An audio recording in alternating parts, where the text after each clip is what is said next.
Half my brain's hide behind my back. Just to be fair about things, it's something we've done from the beginning of the program. Nobody can say we're not into fairness here. We do it each and every day. We go above and beyond to be so. 800-282-2882. Hillary Clinton has, let's get into this whole Hillary using Elizabeth Warren and Trump reacting to it bit. This is Hillary's latest ad. Her campaign website. New ad says that Trump rooted for the real estate crash. And it uses 2006 audio of Trump where he talks about making money off a housing collapse. I sort of hope that happens because then people like me would go in and buy. If there is a bubble burst, as they call it, you can make a lot of money. From beginning to end, it's totally true. From beginning to end, it is a businessman describing how he is going to take advantage of things that occur in a natural business cycle. There are bubbles. Bubbles burst. There are housing bubbles. There are tech bubbles. There are any number of bubbles, real estate, you name it. There are highs. There are lows. People that invest always want to buy at what they think is the lowest price, and that means they wait till something crashes, they wait till something bursts, and then they move in. And Trump is simply talking about it here. Now, to a liberal, oh, no, none of that is fair. There should never be a burst. There shouldn't be any low. There shouldn't be any high. There shouldn't be any competition. There shouldn't be any pain. There shouldn't be any suffering. There shouldn't be any exaltation. There shouldn't be any happiness. That market should just be steady as a rock so people can depend on it and nobody would ever get hurt. And everybody, that's the way they look at it. And anybody that knows how markets fluctuate, taking advantage of them, obviously is a heel. Obviously is a mean reprobate. And so, after playing that audio from Trump in 2006, Hillary Clinton then says this. He actually said he was hoping for the crash that caused hardworking families in California and across America to lose their homes, all because he thought he could take advantage of it to make some money for himself. Yeah, Trump said, I sort of hope that happens because then people like me will go in and buy. If there's a bubble burst, as they call it, hey, folks, welcome to the real world. I can remember I was in Kansas City, and it was the early 1980s. Ronaldus Magnus had just been inaugurated, and we are in a horrible recession that had its roots in the late 70s, the Jimmy Carter administration, and it was bad. It was bad. I was working for the Kansas City Royals at the time. I wasn't making any money whatsoever. It was bad. And I can remember having conversations with people who said, you know what? Instead of trying to stop this, let it happen. Just let the plunge happen and let's just start from rock bottom and rebuild everything, which is essentially what happened.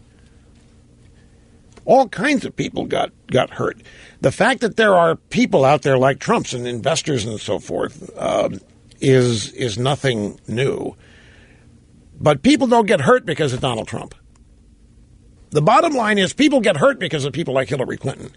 People get hurt because of economic policies related to people like Barack Obama and Bill Clinton and Hillary Clinton and Elizabeth Warren. People are harmed by liberalism demonstrably and provably each and every day, each and every year.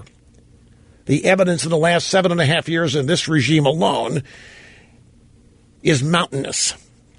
Liberalism hurts. Liberalism causes suffering, all the while promising to alleviate it, all the while promising to end it. Liberalism spreads misery equally, or tries to. Liberalism doesn't seek to elevate anybody. Have you ever seen it do that? Liberalism punishes people at the top. Liberalism punishes achievers.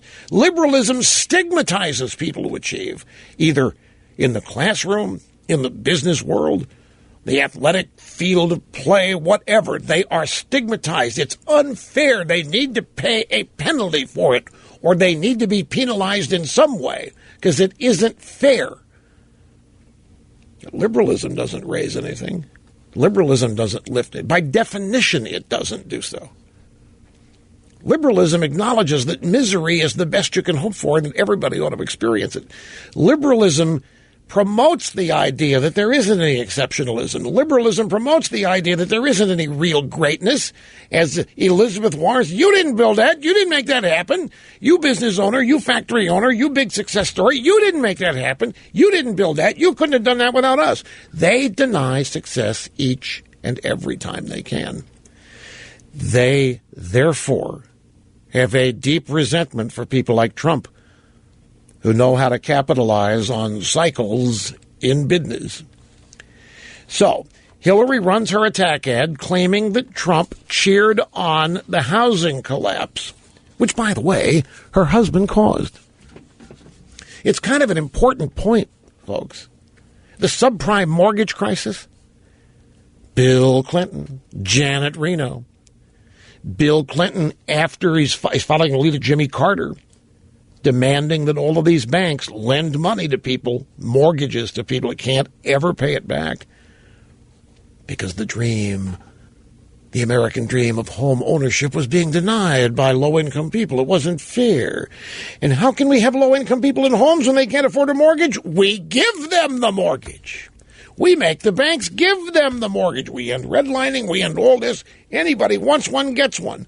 Then the banks, unable to collect because they made loans to people that couldn't pay them back. They were forced to. What did the banks do? Well, they created new products. And they repackaged all of these worthless loans into things called mortgage-backed securities. What they really did, they'd go out and package hundreds of these subprime loans into a single package and go out and sell that package to, in many cases, unsuspecting buyers whom were told, look at this income stream we're selling you. We're selling you. We've got hundreds of people making mortgage payments. You can't lose on a deal. And they kept doing that until there were no suckers left to buy the worthless paper. And that's when it blew up. It really isn't any more complicated than that. It is. But if you want to know what happened, that's exactly it. Bill Clinton, federal government, demands banks lend money to people that can't pay it back. Some cases the banks wanted to, other cases they didn't, but it was government policy that made this happen. The banks are sitting there with worthless money. They've got people that have mortgages and homes that can't pay it back, so there were foreclosures left and right. They sold these worthless mortgages to unsuspecting buyers who then, when they realized what they had bought, they repackaged them into some other new kind of product and sold them to other unsuspecting buyers. It took about 8 years, and there were no suckers left. And poor houses like Lehman Brothers couldn't move their worthless paper, and so they don't exist anymore. And all of this happened under the guidance of the Clinton administration, under the premise that it's unfair that people who can't afford a home don't have a home. That's not right. It's not fair. That's not how Mrs. Clinton saw it. Let's go back to 2007, December 5th, NASDAQ stock market. Senator Clinton speaking about the foreclosure housing crisis. Now, who's exactly to blame for the housing crisis? I think there's plenty of blame to go around. Home buyers who paid extra fees to avoid documenting their income should have known they were getting in over their heads. Oh, so now it's the citizens' fault. It's the home buyers' fault. That's chutzpah. When's the last time you ever heard a Democrat blame the people for anything? Actually, they do it a lot, but I mean, this was blatant. Now we get to Pocahontas. This Elizabeth Warren, and I want you to listen. Forget what she's saying for a minute. When the left, the media and everybody else, when they hear Elizabeth Warren out there on the what would you call it, the warpath, Pocahontas, she's on the warpath out there, going after Trump, they're going to compare the way she sounds, going after Trump the way Hillary sounds, and they're going to have buyer's remorse. So here is Elizabeth Warren last night in Washington, the Center for Popular Democracy's annual gala. And she rips into the Trumpster. What kind of a man roots for people to get thrown out of their house? It is a man who cares about no one but himself. A small, insecure money grubber who doesn't care who gets hurt so long as he makes a profit off it. What does she think Bill and Hillary Clinton are, for crying out loud? Anyway, Trump reacted to it by calling her Pocahontas. This is during his campaign event in Albuquerque last night. Hillary Clinton has somebody. Did you ever hear Pocahontas? Huh? It's Pocahontas Elizabeth Warren. She said she was an Indian. She said because her cheekbones were high, she was an Indian, that she was Native American. And, you know, we have these surrogates, people like her, total failures. And I'll tell you what, our country is getting wise to what's happening. It's a big scam, and we're all being scammed together, and we're not going to take it anymore, okay? We're not going to take it anymore. Pocahontas. The housing crisis was a big scam that they're trying to now lay off on people like Trump, and they're trying to lay off on the buyers. And then Trump, you will never see any other Republican candidate get anywhere near first place. She's a woman. We can't attack the woman. We can't. We can't make fun of the woman. We can't do that. Well, Trump. I've got a story in the stack here how Hillary has been advised by Emily's List to drop the woman card. Did you know that? She'd been advised drop the woman. That's like somebody telling Obama drop the race card. Pal, it's not working. Why do you think they're telling her to drop the woman card? Well, it isn't working, but why?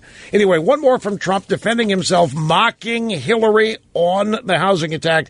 It's very fast, 11 seconds, again, the Albuquerque rally. You see this lowlife, she puts on an ad. Donald Trump is a terrible person, and he wanted to buy housing when it was at a low point. Who the hell doesn't? And we will be back. He's right. Who does want to... Oh, no, Hillary's been selling this woman card. She's been selling it. It's a miserable failure. It's a fundraising thing. They're selling it for $1. And that's one of the things that they're being told. Emily's List is saying, drop it, get rid of it.